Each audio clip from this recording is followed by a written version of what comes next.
Hi, everyone. My name is Anna, and welcome to today's message Break the Barriers from Jude 1 7. And the Lord knows how to rescue the godly from trials, but it is a mercy to rescue the ungodly from the fire. In this verse, the fire refers to divine judgment. Now, I want to tell you a brief story today.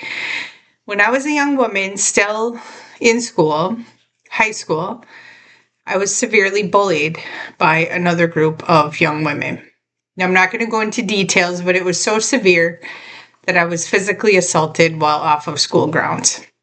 I was forced to defend myself from another woman, 17 years old, whose only reason to do it was her friend wasn't big enough to seek her own revenge.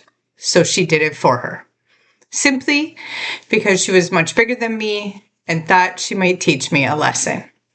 Now, I'd been bullied for months before this. I'd been praying about it and speaking to my dad, who told me not to fight unless I had to, only to defend myself. So that is what I did. I defended myself, only because I had to. And I'm not going to discuss the outcome. I'm just going to say that I was never bothered again from that day forward. Now, the reason I'm telling this story is because sometimes dealing with people who hurt us will test our faith and our patience. But we're called to respond with grace and mercy and be forgiving, which was very hard for me at 17 years old. You see, we are told to love our enemies and pray for those who persecute us. So that is what I did. I extended forgiveness even to those who had hurt me. Now, I didn't make friends with them, but I did move ahead in my life. Not right away, but eventually. And it allowed me to let go of the resentment and the anger. And I didn't retaliate, and I didn't mistreat them or seek revenge, despite what they had done to me. By making that choice, it was brought to an end. And I was able to heal, and I was restored. And I went on about my life. But unbelievably, as an adult, my daughter had this happen to her as well, by the daughter of the same woman who had bullied me. Now, I don't need to tell you anymore for you to understand, but I can tell you that they both still live difficult lives, and I have been in a position to witness that myself.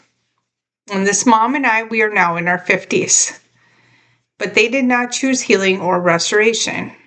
They allowed the burden and grudge, bitterness, and malice to be in their life. And I don't feel sorrowful for them because that was their choice. But I do still wonder and pray for it to stop before it enters the new generation in their family. Now, you might wonder why I am sharing this with you. Well, because if you do what I did, you get to live a peaceful and joyful life. You get burned a little sometimes, but it's not because you have a hardened heart. It's because you need to see those people for who they are. And this story is a good example of God acknowledging my actions and bringing conviction. It took me years to learn to break the cycle of harm, which allowed me to receive blessings instead. I was able to teach it to my own daughter, who now teaches it to hers. And loving our enemies, well, it's a hard task. But choosing love and forgiveness, that is for you. And God does provide judgment on those who he sees fit. And you will indeed witness it in time. That is how he works. In his timing and in his justice, he does prevail. You only need to free yourself from it.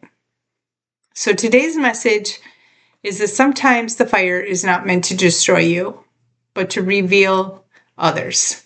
Some people wish for your downfall, and they think the pressure will burn you, keep you quiet, or make you stop and quit. But I'm here to tell you that God uses every situation for his good. He shows you faithfulness in every situation that is meant to harm you. And he does it this way on purpose, because the fire allows you to see what happens when those people are exposed. It doesn't consume them, but it burns them enough to allow them to see divine justice being done. And the fact that you survive it barely scathed is a testimony to you of a warrior and something those who were there with you did not expect. They hoped to be your downfall. So God allowed it. He allowed the fire because, well, he has a point to prove. And those who threw you in it, he wants them to know that you're protected and he is in control. And this is where you see the power of God. This is where the faithfulness of Christ is seen in you. It is mercy and grace. And this is where you separate yourself from them, because this fire, it's temporary for you. It's a spiritual purification process.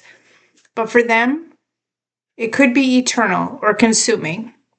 And this, when it happens, is a warning to them about the punishment of hell. Now, they still have a choice. They can choose judgment, purification, or divine action. But it is their choice. Either way, when you are delivered from the burning fire, from those who seek to harm you, know that it is simply because of your faith. God is showing you mercy, and he is showing you how to break the barriers of what could eventually consume you. My friends, in a world where you could be anything, choose to be loved. Love is the answer. If this resonated with you, please like and share my post. And thank you for your donations to my divine mission and for helping me to keep my messages alive. I'll see you next time.